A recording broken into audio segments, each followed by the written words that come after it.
kamera ya. Oke, ini kita mulai roll on dengan mereka yang kerja di lapangan sebagai caddy. Oke.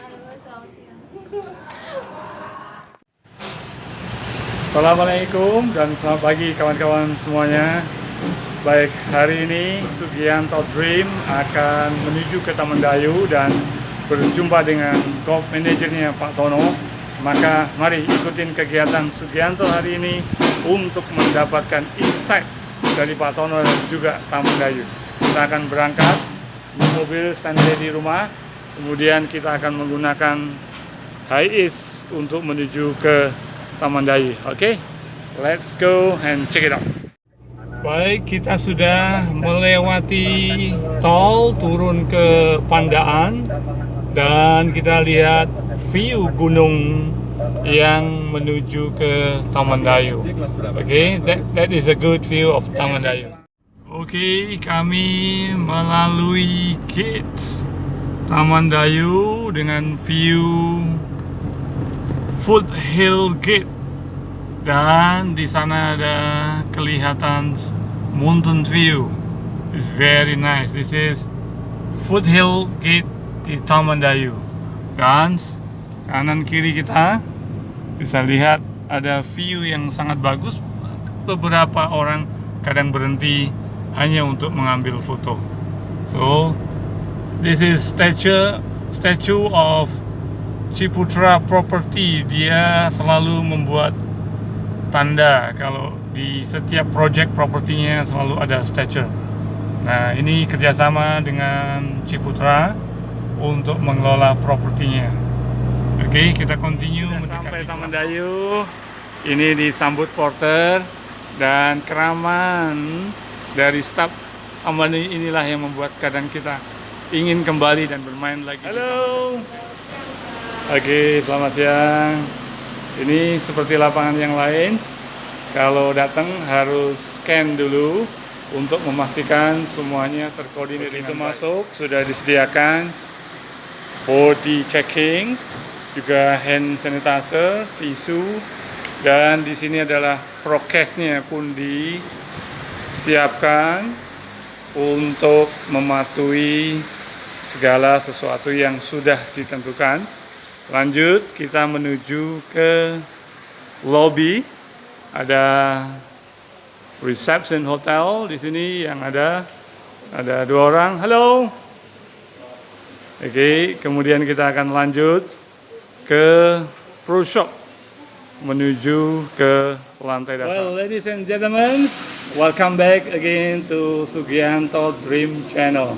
Baik, hari ini kita akan ketemu dengan Pak Tono dan kali ini sudah ada di samping kita dan mari kita lihat dan kita sapa bagaimana kabarnya dan apa yang ada di Taman Dayu. Let's check it out. Pak Tono. Halo, apa kabar Pak Sugianto? Selamat datang di Taman Dayu Golf Club and Resort. Thank you very much. Oke, Pak Tono, hari ini kita mau bahas tentang Taman Dayu identik dengan Jack Nicklaus Course. Betul. Apa yang bisa kita berikan gambaran untuk golfers? What about Taman Dayu? Untuk Taman Dayu sendiri, desainernya kita memang Jack Nicklaus. Okay. Jadi dari desainer Jack Nicklaus ini kan terutama untuk layout ya, Okay. untuk layout lapangan golf yang di situ mungkin sangat menantang sekali. Okay. Ya. Antara lain dari tee box sampai ke fairway-nya, Okay. ya, rata-rata mereka tidak lurus. Dan itu mereka kadang ada juga narrow kondisi lapangan, ya, Okay. yang sempit, ada juga yang dogleg, ya, kondisi lapangannya belok kanan, belok kiri, naik, ada yang turun juga, ya, kondisi greennya rata-rata mereka juga nggak rata. Oke. Itu desainnya Jack Nicklaus, ya, seperti itu. Karena aku dulu juga dari caddy, so let's talk about the caddy. Oke, apa yang menarik tentang caddy, Pak Tono? Bagaimana dan apa tugas caddy itu sebenarnya? Oke. Kalau caddy itu rata-rata untuk pemain golf itu mintanya yang BS. Sorry, BS itu bukan sesuatu hal yang seperti apa ya, tapi BS itu beauty and smart. Ya, Okay. rata-rata pemain minta caddy beauty and smart. Ya, selain cantik, ya, tinggi, proporsional mereka sesuai yang diharapkan oleh pemain.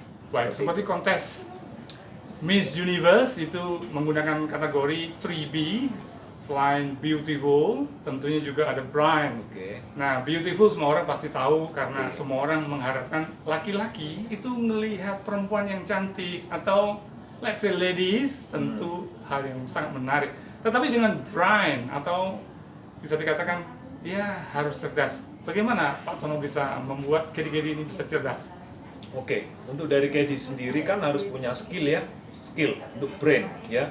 Mereka harus punya kemampuan dari mereka berpikir, dari kecepatan mereka juga, dari attitude, dari standar kerja yang mereka lakukan. Jadi semuanya itu tergabung di dalam, ya itu tadi, kalau kita ngomong Kedi, beauty, oke. Smart, dia harus juga, ya dari training yang ada yang kita lakukan untuk Kedi itu. Bagaimana bisa mengadaptasikan keperluan golfers? Apa yang langkah-langkah diketahui KD sehingga tamu itu senang atau ya bisa dikatakan puas dengan pelayanan KD? Oke, salah satunya kalau di tempat kita ya, KD kalau sudah turun ke lapangan, mereka harus bisa menyikapi karakter terutama. Oh, pemain ini kondisinya suka marah deh, harus seperti apa KD-nya? Oke, mungkin ada pemain juga yang kondisinya, oh pemainnya fine-fine aja, lebih gampang mungkin untuk KD ya, menyikapi karakter.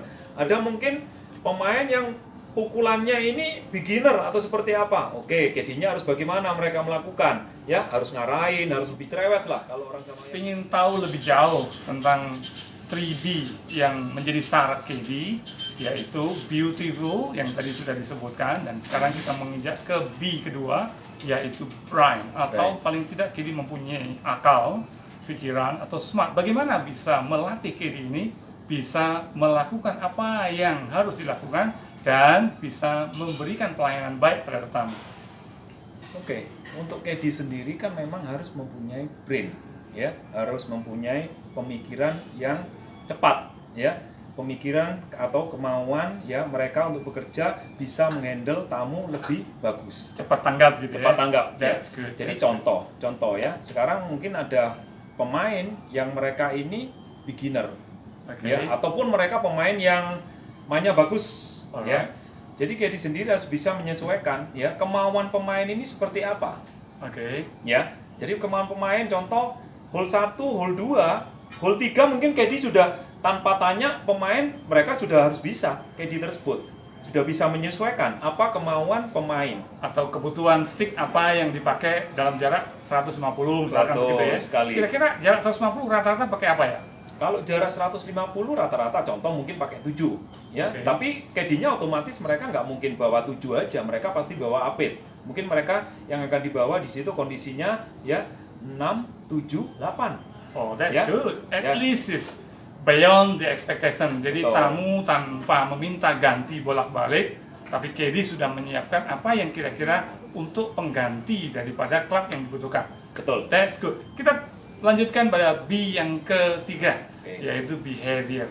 Kira-kira bagaimana kita bisa melatih KD ini punya behavior yang baik? Oke, salah satunya kita juga pelajaran karakter ya. Iya. Pelajaran karakter ini kalau di dalam behavior ini kan setiap pemain kita berbeda-beda karakter. Betul. Ya, salah satu contoh mungkin ada pemain yang sukanya marah. Yep. Ya, ada pemain ya yang fun aja lah mainnya. Oke. Mungkin lebih mudah untuk sebagai KD ya. Yep. Tapi mungkin ada pemain yang mungkin Serius di situ golf. serius sangat ya harus perfect mainnya apa. Nah, dari sana KD juga harus bisa mengerti ya apa setiap pemain ini maunya apa. Alright. Ya, that's good. maunya Yeah. apa sih pemain ini ya, dan harus tahu cara menghandle di setiap karakter yang mereka temui itu. KD juga harus bisa cepet ya, tidak harus nunggu 4 hole, 5 hole, paling enggak 1 hole mereka mempelajari karakter itu, oh tahu orang ini seperti apa. Jadi untuk hole keduanya mereka sudah harus bisa tanpa pemain ini tanya, minta atau seperti apa. Alright, good. Kalau begitu, rata-rata yang mempunyai 3B ini akan menjadi KD favorit atau KD VIP. Betulkah begitu? Sangat betul sekali. Karena apa yang diinginkan pemain itu rata-rata ya KD yang memang benar-benar apa yang diharapkan pemain 3B seperti itu, ya. Oke, tapi saya punya pengalaman nih. Tidak mesti harus 3B, tapi ada pengalaman saya yang real happen to me. Dan waktu itu saya ada di Bintan. Oke. Dia tidak punyai B pertama, tapi dia punya B kedua dan B ketiga. Oke. B pertama ini nggak masuk karena dia bodinya besar, berat badannya mungkin let's say 80 sampai 90 Oke. dan hitam lagi. Setelah hitam, giginya ompong lagi. Sorry to say, bukan menghina. Oke. KD ini KD favorit. KD ini saya sangat respect karena apa? Ini contoh yang saya akhirnya analisa. How this KD can be requested by so many golfers? Ternyata KD ini mempunyai kemampuan skill yang luar biasa dan behavior ini sangat bagus. Contoh, kalau dia melayani orang Indonesia dan agak sedikit, sorry to say, biasa pakai jenggot, dia selalu mengucapkan salam, Assalamualaikum Bapak, sehat, apa kabar, baik-baik semuanya. Dengan begitu orangnya akan cool down and senang. Begitu ketemu dengan orang Jepang, dia langsung, Ohayou gozaimasu, genki desu ka? Otomatis orang Jepang ini, hey, Betul. you can speak Japanese, oh that's good, oke. Kemudian ketemu sama orang Korea, dia langsung menyambut, oh, yomaseyo, hamsahamnida. Nah, dengan begitu orang-orang Korea ini juga menjadi lebih senang melihat dan dilayani oleh si Makmo. Sorry to say, akhirnya saya sebut namanya Makmo. Makmo. Kalau nggak salah namanya aslinya Muslika. One day aku akan cari dia, aku cari fotonya karena itu menjadi inspirasi. Dalam buku saya, KD berpenghasilan 200 juta, itu juga saya sebutkan. Karena dia salah satu yang menjadi motivasi. Tidak mesti harus cantik, tetapi kalau mempunyai kemampuan mengadaptasi dengan baik dan perilaku yang baik, maka KD pun sering di-request. Satu hal lagi, ketemu orang Cina, dia mengatakan, "Hayo, apa? Qingtian, ni hao ma? Han hao." Dan bagi saya, wo bu zitao. Jadi setelah saya analisa ternyata tidak hanya 3B, tetapi yang perlu ditonjolkan adalah pelatihan cara mengadaptasi dan juga perilaku yang baik. Sehingga KD yang mempunyai perilaku yang baik dan kemampuan beradaptasi yang baik, dia akan mendapatkan peluang di requestanmu lebih banyak. Bukan begitu, Pak? Betul sekali. Ya. Oke, let's check it out for the next. Apakah tugas-tugas KD selanjutnya? Kita tahu syarat menjadi KD, kita akan pengen tahu apa sih tugas pokok KD. Bagaimana Pak Tony bisa menjelaskan? Bagaimana tugas KD? Oke, tugas KD sendiri ya, yang pertama itu ya take care, ya look after ya. Oke. Terus yang kedua juga mereka take care terhadap course lapangan. Terus juga take care terhadap perlengkapan atau equipment. Itu salah satu atau tiga ya kalau kita bilang ya. Three care ya. Ada di situ posisinya pekerjaan-pekerjaan KD. Salah satunya contoh ya, kalau kita ngomong look after ini kan langsung sama pemain ya, langsung sama pemain. Jadi di situ untuk kecepatannya mereka, memberikan apa stick golfnya mereka, servisnya. Oh pemain ini minta minum, pemainnya kepanasan seperti apa ya sudahlah kita kasih minum ya, kita bukain, minta izin dulu. Contoh seperti itu. Terus yang kedua untuk masalah course-nya, di situ kan tugas KD salah satunya juga kebersihan lapangan ya. Terus untuk divot ya, rek bunker, repair ya. Ya macam-macam ya untuk masalah apa tugas KD yang ada di lapangan. Lebih luasnya seperti itu. Terus yang terakhir juga untuk masalah equipment atau perlengkapan pemain juga. Dari perlengkapan ini kan mereka juga harus contoh perlengkapan pemain ini rata-rata kan mereka mahal, perlengkapan golf ya. Jadi di situ pada waktu berangkat jumlahnya seperti apa dan bersih ya, ada apa aja ya, pulangnya juga harus mereka perlengkapannya dibersihkan. Oh, ada checklist gitu ya? Harus wajib checklist seperti itu, dan itu pun harus serah terima sama pemain. Oke, good. Dari mereka berangkat sampai mereka kembali. Nah, Baik, saya yakin bahwasanya di beberapa lapangan golf itu tidak menyediakan KD, tetapi tugas-tugas KD atau pramu golf biasa disebut di Indonesia dengan kata lain KD itu juga golf assistant. Ketika waktu KD tidak ada, tugas golfers tetap harus dilakukan, yaitu take care of the golf course, yaitu contohnya tadi Pak Tono bilang divot harus diperbaiki, rek bunker harus dikembalikan seperti semula, dan juga equipment yang ada dia harus tanggung jawab. Kalau orang bilang play as live, kalau main golf itu harus main sebagaimana adanya. Kembalinya kalau bisa jangan sampai merusak. That is a golf game of a gentleman, sehingga kita mesti harus respect to others. Bukan begitu Pak Tono? betul sekali. Alright, kita mau pengen gali lebih dalam tentang KD, dan mari kita lanjutkan kepada mereka yang bertugas di lapangan sebagai caddy. Thank you. Bye-bye. Ya kan? Nah, kamera ya. Oke, ini kita mulai roll on dengan mereka yang kerja di lapangan sebagai caddy. Oke,